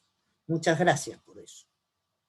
Bueno, profesor, le quedo muy agradecido su brillante exposición, siempre tan clara, tan didáctica y tan enriquecedora. De verdad que para mí siempre es un honor escucharlo y para el equipo de Proyecto Cero también invitarlo a tenerlo acá en casa. Y quería, bueno, aprovechar, transmitir algunas consultas breves. Sé que de su valioso tiempo. Hay una pregunta acá de uno de los asistentes. Primero, que lo felicita por su brillante disertación, que ha tenido la ocasión de escucharlo desde la universidad, dice acá desde las aulas de estudio. Y que bueno, ese ya es un masoquista. Muchos saludos. Y dice, dice que si bien su inclinación es en el ámbito penal y no constitucional, pero él quería preguntarle así de manera concreta, desde su experiencia, ya tantos años en el Tribunal Constitucional, viendo causas, ¿qué es lo que de manera puntual se podría recomendar para poder mejorar el tema de la tramitación, dice, de este proceso, esta acción de garantía de habeas corpus? ¿Qué es lo que se podría justamente plantear, digamos, en el ámbito del manejo más rápido, expeditivo en el Poder Judicial, de que justamente se ve, ¿no? Porque usted nos ha comentado, dice de manera brillante, todo el contenido, desarrollo de los habeas corpus, la clase de corpus, pero dice él desde su visión de abogado penalista, todavía ve algunos huecos, digamos, en la dilación del manejo. Desde su experiencia, ¿qué recomendaría usted de mejorar? Hay muchas cosas por hacer, mi querido Luis, y a quien formuló la pregunta, que agradezco. Entonces, en primer lugar, entonces, en el habeas corpus, como en todos los procesos, hay ciertas incidencias que son en los hechos prácticamente iguales.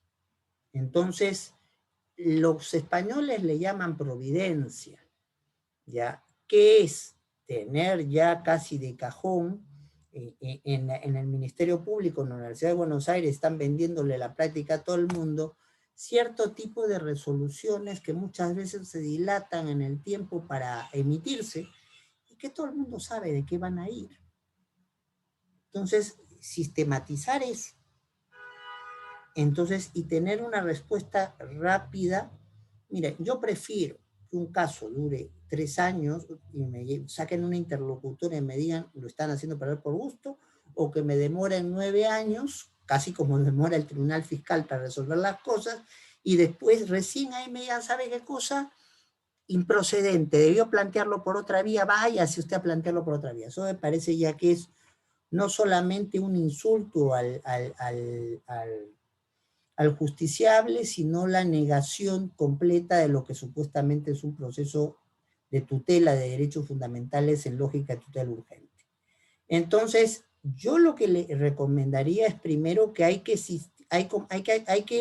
sistematizar el proceso desde el mismo Poder Judicial, y se sabe que hay ciertas incidencias en un habeas corpus que siempre son las mismas. Y tener ciertas respuestas ya que son más o menos conocidas. Eso nos ahorra tiempo y gasto de tiempo innecesario. 2, la especialización de los jueces no es un cuento. Entonces, para Lima, ya nomás, para Lima, 6 juzgados constitucionales son muy pocos. Y además pensar que una persona que sabe de habeas corpus se puede manejar de la misma manera en amparo y viceversa, es bastante discutible. Entonces, en realidad, por menos que haya pocos habeas corpus, no debería mezclarse el trabajo, en comparativamente a los amparos, no debería mezclarse donde hay jueces constitucionales, entonces, el que el juez resuelva habeas corpus ahorita y resuelva amparo dos horas después. Tercera cuestión a evaluar. Este es un proceso que puede oralizarse con relativa facilidad. La estructura, por ejemplo, para tratar estos temas, ya no digo solo en los Estados Unidos, sino en muchos países de Europa, como bien conoce el profesor Ishii, es prácticamente de un proceso de oralidad ante el juez porque finalmente determinar alguna de las vulneraciones de la libertad personal es una cosa tan palmaria que no requiere una exposición de hechos, o es una exposición sucinta de hechos y de documentos, y casi es una evaluación de puro derecho en muchos casos, ¿no? ¿Lo metieron preso o no lo metieron preso? Sí lo metieron preso. ¿Cuántos días lo tuvieron? 14. ¿Qué delito ahí le imputaban que había cometido? Pues un delito que solo justificaba que estuviera 24 horas. Entonces es así de fácil es. Entonces, en muchos países a lo que se ha ido es a la oralidad del proceso de habeas corpus. Claro, para que pueda haber oralidad, con la oralidad en el proceso penal y la oralidad en el proceso laboral, tenemos que aumentar la cantidad de jueces y juezas, sin duda. Y porque si no, la oralidad se convierte en un cuento. Yo hago la primera audiencia y la segunda audiencia la hago de aquí a 8 meses, entonces ahí no tiene sentido la oralidad. Entonces, ahora, otra cosa más, la especialidad no solo se queda de la mano de la oralidad, sino que hasta hoy, con todo el cariño que tengo por los miembros del Consejo Ejecutivo, que todos han sido alumnos míos de la Academia de la Magistratura, entonces, hay un mandato legal que dice que tienen que haber jueces constitucionales en todo el país.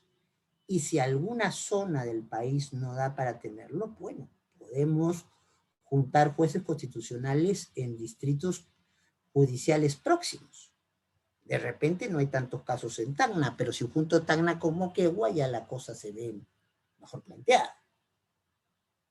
Porque si no tenemos pues el problema que tuvimos en el caso Illamoja, pues, un gran juez en lo civil, un gran señor ya fallecido, entonces era parte del Consejo Ejecutivo y antes el Consejo Ejecutivo era la novia de todos los matrimonios en los casos, cuando no había un juez supremo para completarlo, venga el del Consejo Ejecutivo. Entonces a un tipo que es especialista en civil lo sientas en un caso penal donde la discusión es si hubo un intento de la chica de matar a su madre o fue parte de un pleito, esto, ¿con qué elemento de evaluación? ¿Tiene alguien dedicado toda su vida al derecho civil evaluaciones de elementos para determinar? Ese mismo problema pasa cuando los casos constitucionales, el habeas corpus muchas veces se ve por un juez penal. O peor aún, cuando hay salas mixtas donde yo admiro a los jueces y jueces de segundo grado también, que son jueces de salas mixtas, porque realmente hay que tener una cabeza enciclopédica para verlo todo y entenderlo todo. Entonces, yo creo que ahí hay algunas medidas que se pueden dar. Hay que sistematizar el proceso, hay que especializar a los jueces, y un tema que me estaba olvidando mencionar, hay que digitalizar los procesos, y no solamente el CIE comercial, el CIE civil. En estos procesos de tutela de derechos es donde principalmente hay que sistematizar. ¿Por qué? Porque la sistematización te permite un mejor control interno y externo. Porque cuando el ciudadano abre su computadora y ve que su caso, siendo un habeas corpus, no se ha movido ni para decirle disculpas durante 6 meses, tiene un elemento a cuestionar. Pero si se maneja en la lógica de falta de transparencia, que no sabe qué pasa con su proceso, ¿cómo cuestiona? Si el ciudadano está viendo que se hacen diligencias en su proceso, lo va a poder seguir y va a poder armar mejor su estrategia procesal con su abogado para defenderse. Y además no va a haber el viejo cuento de que pongo resolución 14 de noviembre del año 2020 y la he hecho ayer. Porque las máquinas no mienten. La máquina, en el momento que tú ingresas o que metes un escrito o que metes o que emites la sentencia, lo marca. Y eso también es importante porque nosotros, los jueces, que todos somos jueces constitucionales en el Perú, porque los jueces ordinarios ven habeas corpus, ven amparos, ven acciones populares y pueden ejercer control difuso, sea juez laboral, sea juez comercial o lo que fuera. Entonces, todos somos jueces constitucionales. Entonces, no podemos perder de vista que tenemos que tener una formación constitucional Y la formación constitucional nos implica que hay que cumplir con las pautas de una tutela de urgencia. Entonces, esa práctica judicial de poner la fecha de la vista de la causa como que ahí se hubiera resuelto, y en realidad la sentencia se publica meses después, esa práctica que lo único que hace es perjudicar la imagen del Poder Judicial y perjudicar la situación del justiciable, se acabó si todo se digitaliza. Y eso es vital en proceso de tutela de urgencia. Eso como algunas ideas como para poder mejorar. Nosotros hemos hecho más en el tribunal, hemos planteado situaciones de rechazo liminar, pero no por habeas corpus, sino a situaciones de amparo. Llegaban casos que hasta por una tercería de dominio, una señora denunciaba al presidente de la República, al presidente del Poder Judicial, a todos los jueces de la Corte Suprema, a los jueces de la Corte de Lima por delito de lesa humanidad porque no le habían dado una tercería excluyente de dominio. Y no es chiste, esos casos llegan un 20 o 25% todos los días al tribunal. Entonces ahí lo que tienes que hacer es un rechazo liminar, no te queda otra cosa. Tienes que, entonces, en posicionamiento del tribunal, y para evitar que a la gente haya un abogado equivocado o una abogada que se está sirviendo de la persona, tienes que decirle, mira, tu caso no tiene sentido, no hay justificación, o tenemos 30 tomos de jurisprudencia diciendo lo contrario, y tú no nos presentas ningún elemento nuevo para cambiar de opinión. Hay que tomar decisiones radicales. En el Poder Judicial, y eso no ha cambiado desde mi época de 6 años como jefe de gabinete de asesores, tiene un promedio de 2 millones de expedientes que no puede terminar de sacar. Entre esos 2 millones de expedientes, el cálculo a la última vez que vi las estadísticas por el Centro de Investigaciones Judiciales, cerca de un 20% son habeas corpus y también cerca de un 20% son amparos. Por eso es que ahora para muchos es una maravilla ser juez civil cuando te quitan los casos constitucionales, ¿no? Así no tienes posibilidad. Pero entonces, si esa es la dimensión de casos, entonces tú tienes que tomar medidas radicales, porque si no, está el descrédito de la institución, está la no atención del derecho justiciable, que es daño para el justiciable, y está pues una crisis del sistema, porque si yo no encuentro una respuesta en un escenario jurisdiccional, entonces voy a recurrir a otras fórmulas, entre las cuales va desde la corrupción hasta la fuerza bruta para poder conseguir lo que quieran, ¿no? Y eso es lo que todos tenemos que evitar. Muchas gracias, profesor, por su brillante respuesta. He resumido solamente en 2 preguntas puntuales, una serie de preguntas, si me permite, con todo respeto, por favor. Sobre el tema de la prisión preventiva que usted comentaba, hay varias preguntas que apuntan a lo mismo.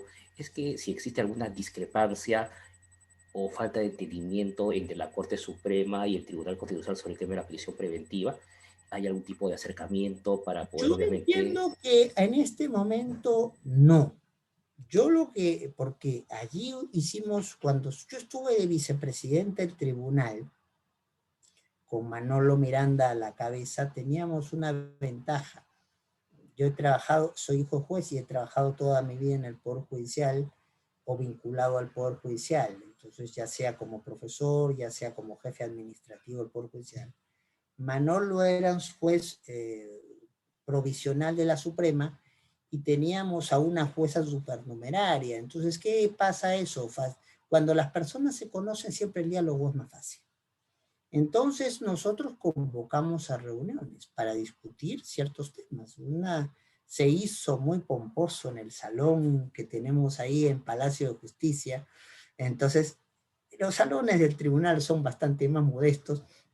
Se hizo 3 o 4 reuniones y entre estos temas se abordó el tema de la prisión preventiva, y en ese contexto es que surge la casación de Moquegua, lo de que dice el tribunal, exagerando un poco Blume, Pero entonces viene el segundo pronunciamiento casatorio de la Suprema, que lo que termina es, entre las posibilidades que tenía de entenderse el discurso Blume, escojamos la más atemperada, la más baja, no al estándar más alto, y no hemos visto problemas, ni hemos tenido roces como en el pasado. No ha habido una guerra de cortes en esta coyuntura, no ha habido ningún enfrentamiento, todo lo contrario. Yo, valga el comercial, el 18 estoy presentando un libro con 45 especialistas hablando sobre los retos del Bicentenario que he dirigido,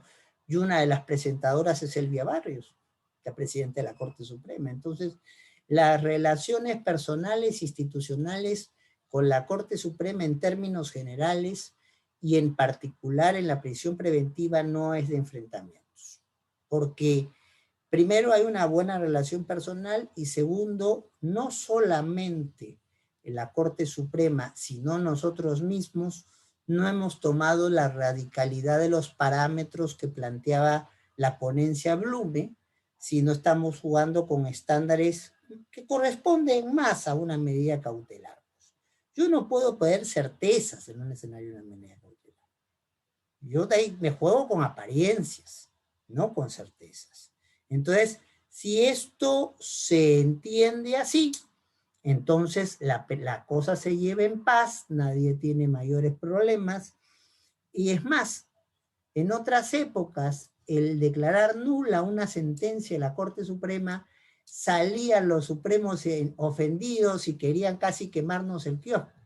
Entonces, hay en varios temas, y entre ellos en los penales, donde hemos declarado nula sentencia de la Corte Suprema, y a nadie se le ha movido el piso, nadie le ha quitado el saludo a nadie. O sea, creo que hemos llegado a un nivel civilizado de relación, porque entre otras cosas también el tribunal ha entendido que cuando sus fallos son un poquito incendiarios, hay que bajarles el tono en su aplicación.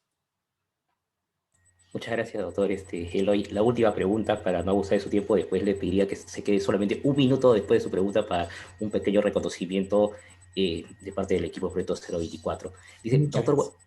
Doctor, buenas noches, excelente presentación. Una consulta específica.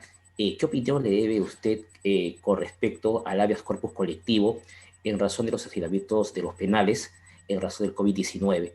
Que nos obliga a debatir sobre las condiciones sanitarias en la colectividad penitenciaria, ¿no? A propósito de una sentencia que sacaron también el año pasado, ¿no?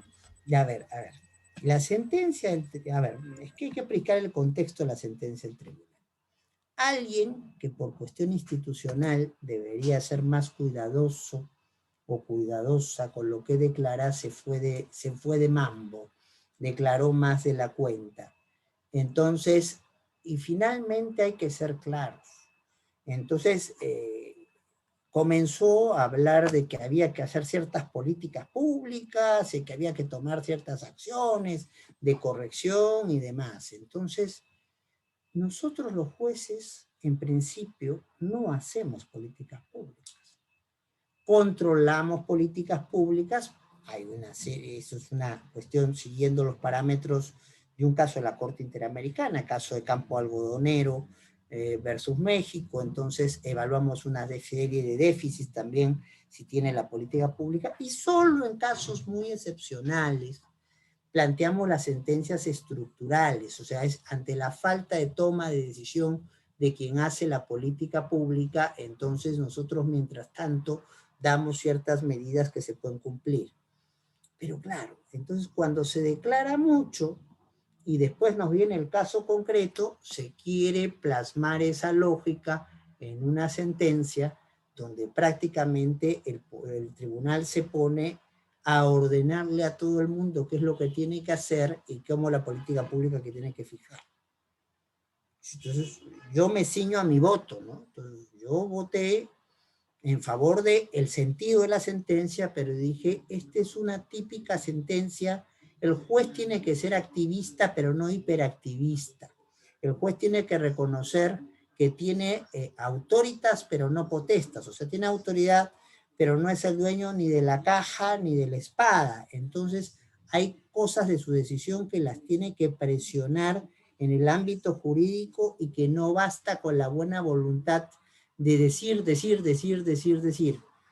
Entonces, yo lo que planteé es, señores, hay que ir donde el Ministerio de Justicia con una serie de propuestas de lo que sea razonable, y eso es lo que no vamos a conseguir. Todo el resto de la sentencia está muy bonito, pero póngalo en un marco porque en la práctica no se va a llevar a cabo. Felizmente teníamos allí a una ministra de Justicia profesora de Derecho Constitucional, con bastante conciencia de lo que es lo constitucionalmente posible, y se pudo, en base a esa sentencia, hacer una campaña de vacunación muy fuerte en cárceles frente al COVID, y de retirar de las... Ahora, y una cosa que a mí sí me parece absolutamente riesgosa, de haber retirado de las cárceles a gente con delitos menores, que finalmente hemos visto que en muchos casos, sueltos en calle y sin tener ningún trabajo que hacer, han vuelto a delinquir.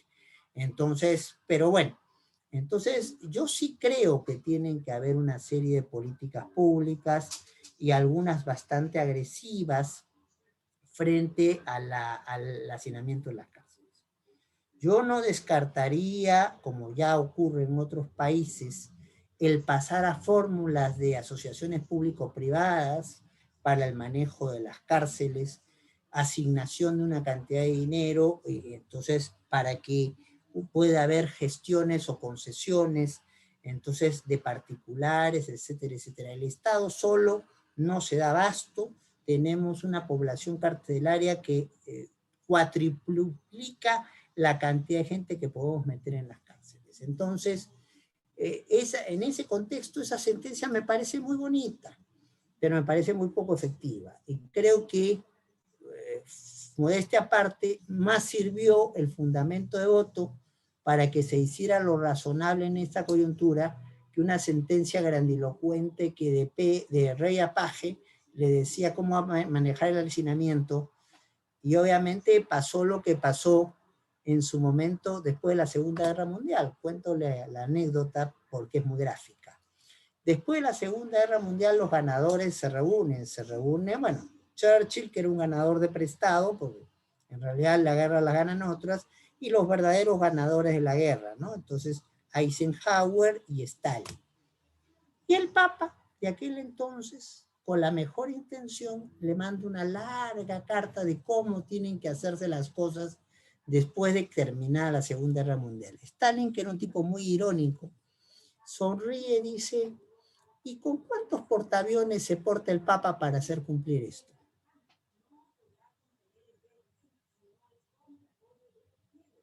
Se acabó la carta del Papa.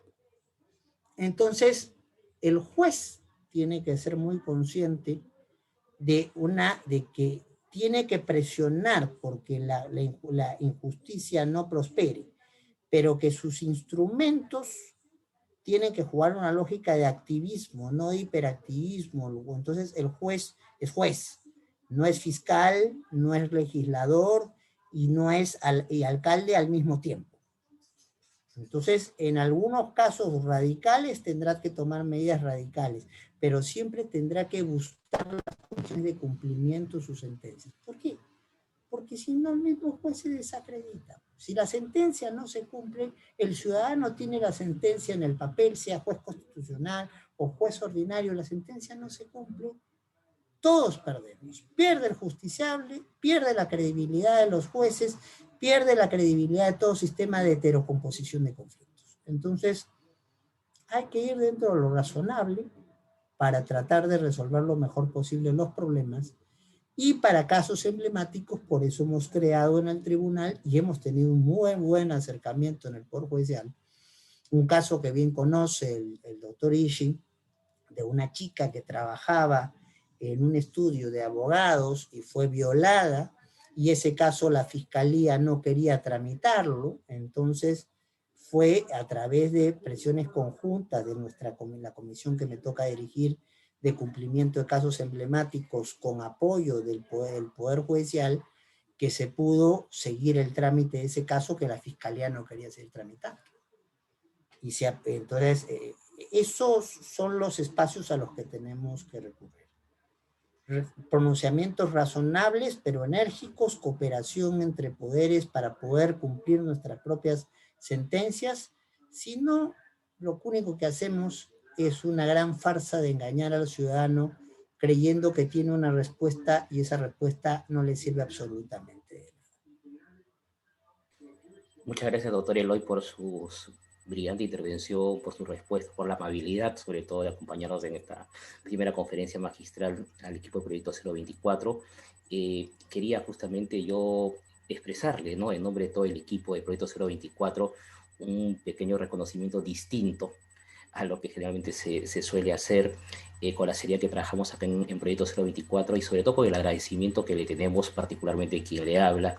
De verdad que yo siempre guardo un cariño muy especial por usted, un agradecimiento, y eso es de público conocimiento, sobre todo porque pude con usted y con el jefe, el doctor San Martín, y también con mi maestro Víctor Prado, conocer una faceta distinta en el ámbito del Poder Judicial, a que quiero bastante, y tengo más de cerca de 20 años ahí, estuve ahí, sobre todo el ámbito del manejo de gestión, ¿no? Cuando usted tuvo la oportunidad con el jefe de hacerme jefe de la legal del Consejo Ejecutivo del Poder Judicial, una experiencia distinta, que me acercó a ver otra área distinta del manejo del tema penal, me amplió las figuras y me permitió ir también al Congreso de la República, representar el querido Poder Judicial, hacer informes jurídicos, conocer la otra cara de cómo hacer las leyes. Es una experiencia que yo siempre lo digo abiertamente y para todos, ¿no?, que fue la mejor experiencia que tuve también en el Poder Judicial, y en parte, como le dije, gracias a usted por la oportunidad, gracias al jefe también, que también está por acá, y pensamos con el equipo cómo reconocer la trayectoria de alguien como usted, con su conocimiento, con su calidad académica,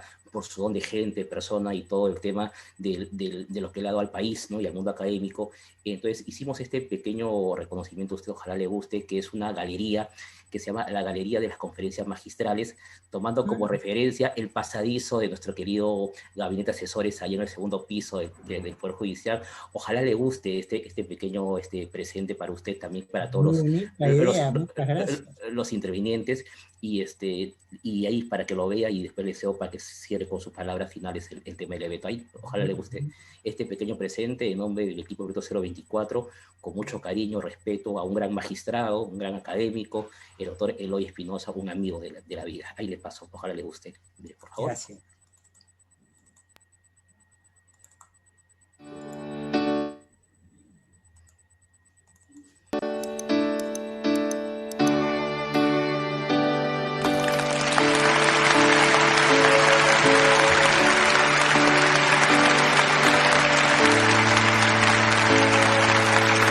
Muchas veces recuerdo los triunfos y derrotas, los problemas que hacían difícil la situación. Mi deseo de triunfar siempre fue mayor, y veo llegar el día que tanto...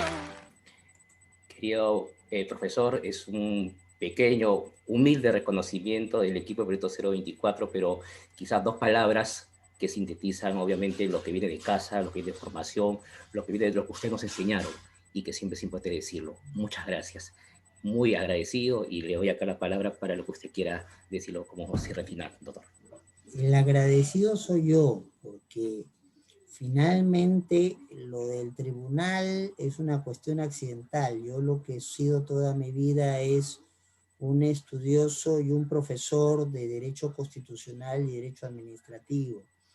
Entonces, para mí la oportunidad de poder compartir inquietudes con personas es parte principal de mi vida. Yo no me hago, entonces, sin poder estar en espacios como este. Y yo agradezco la posibilidad de tener espacios como este. Pero lo que pasa también con quien es un académico, un profesor, yo agradezco la oportunidad que nos da la vida de ver cómo gente va entonces formando su propio espacio, va marcando su propio liderazgo, va haciendo sus propias actividades y construyendo su propio sitio, que es en el mundo académico probablemente la cosa más difícil de conseguir. Y en eso he de felicitarte, Luis, porque has hecho un trabajo magnífico, ¿no? Entonces, has hecho lo que, sin fregarle la vida a nadie, que es tan común en nuestro país. Entonces, lo que has hecho es, has pasado por una muy importante experiencia por el Poder Judicial, una muy importante experiencia por un órgano más político como el Ministerio de Justicia, y después de tu propio esfuerzo y la convocatoria que has hecho a gente, organizas un cúmulo de actividades con una organización impecable, con la posibilidad que le das a mucha gente de escuchar cosas con las que de repente no están de acuerdo, pero que por lo menos les harán pensar que hay otras posibilidades de ver las cosas. Eso que estás haciendo como trayectoria es muy valioso. Y eso hay que reconocer. Y en eso los que te apoyen no deben cejar porque es un muy buen ejemplo a seguir. Entonces, más bien soy yo el agradecido por ser parte de este esfuerzo que Proyecto 024 hace, y agradecido también a las personas que, siendo un día viernes a la noche, por más que estemos en semi-cuarentena, pero todavía hay tiempo hasta las 11 como para hacer alguna cosa, hayan quedado, pero no sé si resignadas o hay un alto sentido de masoquista de parte de ustedes, pero escuchando hora y media a una misma persona sin parar, tiene mucho mérito de parte vuestra. Y sigan participando de actividades como las que hace Proyecto 024. El que no se renueva en la carrera escuchando cosas nuevas y discutiéndolas, deja de cada día de ser un poquito menos, va siendo un poquito menos abogado. Y nuestro país además tiene que olvidarse de algo. Tenemos que aprender a reconocer que la gente puede pensar distinto. El que piensa distinto no es un enemigo. Y eso solo se aprende cuando se está en espacios como los que genera Proyecto 024. Gente que expone, a la que se le puede hacer preguntas, talleres en los cuales se discuten los temas, actividades hechas no con una exposición, sino con el método del caso, como han hecho más de una vez el Proyecto 024. No se desconecten de esa manera de ver y seguir el derecho. Pues si lo hacen, probablemente cualquiera va a poder estar en mejores condiciones de afrontar la labor de abogado. Haberlos no visto, porque en este sistema el problema es que uno no los ve, pero haber sentido que están allí, y espero que lo que yo haya dicho les sea de utilidad. Y finalmente reitero, sigan colaborando y participando en las actividades que hacen grupos como el Proyecto 024. Nada más de mi parte, muchas gracias. Muchas gracias, querido profesor. Hasta una próxima oportunidad. Eternamente agradecido, y muchas gracias a todos los amigos que nos han acompañado el día de hoy por su paciencia, por su esfuerzo, por su dedicación, que son justamente los que demuestran obviamente el interés que tienen por seguir aprendiendo y nutriéndose de conocimiento de expertos como usted. Muy agradecido, querido doctor, y estamos en contacto.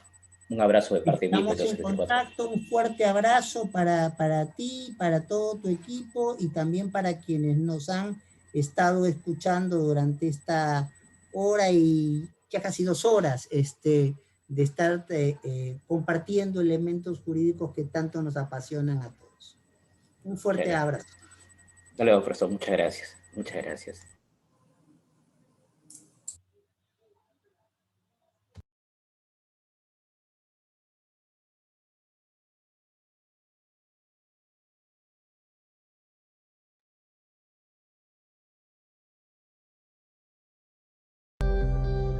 Muy buenas tardes. Reciban una mejor elección, que en esta ocasión, continuando con el ciclo de conferencias magistrales,